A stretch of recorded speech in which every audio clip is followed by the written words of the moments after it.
الحمدللہ رب العالمین والصلاة والسلام علی سید المرسلین اما بعد۔ ایک بھائی سوال کرتے ہیں کہ میں کاروبار کرتا ہوں اور کاروبار کے دوران محسوس کرتا ہوں کہ کئی دفعہ ایسا گاہک ہوتا ہے جو انتہائی غریب اور فقیر ہوتا ہے، تو وہ پیسے ادا کرنے کی طاقت نہیں رکھتا، پیسے ادا کرنے میں اسے مشکل پیش آ رہی ہوتی ہے، تو کیا ایسا ممکن ہے کہ میں اپنی زکوٰۃ میں سے جو زکوٰۃ میں نے ادا کرنی ہے اتنے پیسے اپنے پاس رکھ لوں جتنے اس غریب کے بنتے ہیں، جتنے اس غریب نے دینے ہیں، اور غریب سے میں کہوں کہ تم پیسے ادا کیے بغیر جا سکتے ہو، تمہیں معافی ہے؟ تو گزارش یہ ہے کہ اگر آپ کو ایسا کوئی غریب فقیر نظر آئے تو آپ زکوٰۃ کے مال میں سے اس کی مدد کریں، لیکن اگر آپ نے کوئی چیز کسی غریب کو بیچی ہے اور اسے پیسے ادا کرنے میں مشکل پیش آ رہی ہے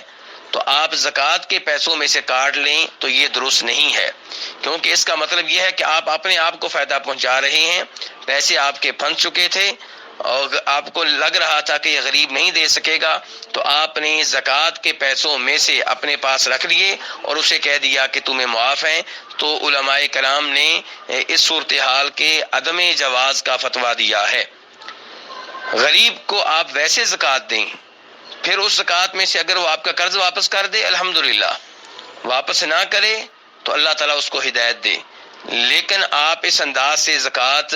نہیں کاٹ سکتے کیونکہ یہ اپنے آپ کو فائدہ پہنچانے کے مترادف ہے۔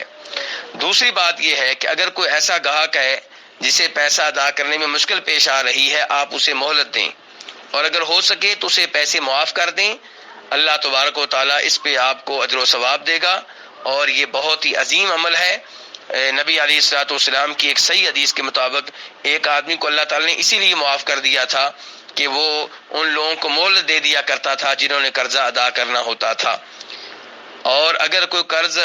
قرضہ پھر بھی ادا نہ کر پاتا تو اسے معاف کر دیا کرتا تھا۔ اللہ تبارک و تعالیٰ ہم سب کو قرآن و حدیث پہ عمل کرنے کی توفیق عنایت فرمائے۔